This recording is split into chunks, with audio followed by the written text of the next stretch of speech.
பிரியமானவர்களே, இன்றைய தினம் மன்னா மத்தேயு 17ஆம் அதிகாரம் 3ஆம் வசனம்.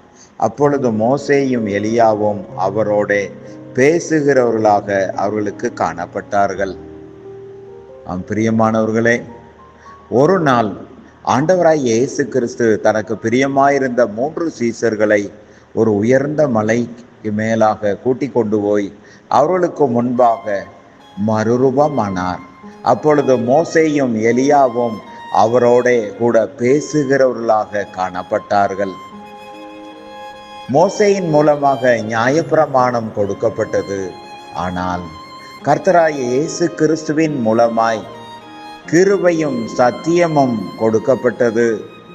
அதனால் ஜனங்கள் பாவ மன்னிப்பின் நிச்சயத்தை பெற்றுக்கொள்ள முடியும். எலியா தீர்க்கதரிசியின் ஆவி கர்த்தருடைய வருகைக்காக ஜனங்களை ஆயத்தப்படுத்துகிறது. அதே போலத்தான் ஆண்டவராகிய இயேசு கிறிஸ்து இந்த பூமியிலே அவர் பிறந்தபோது தேவ கிருபை பிரசன்னமாகி லௌகீக இச்சைகளையும் அவபக்திகளையும் வெறுத்து அவருடைய மகிமையின் பிரசன்னத்துக்காக ஆனந்த பாக்கியத்துக்காக நம்மை ஆயத்தப்படுத்துகிறது என்று வேதம் சொல்கிறது.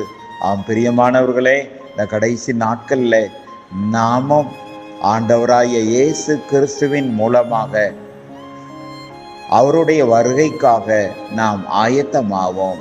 ஆமென். அல்லேலூயா.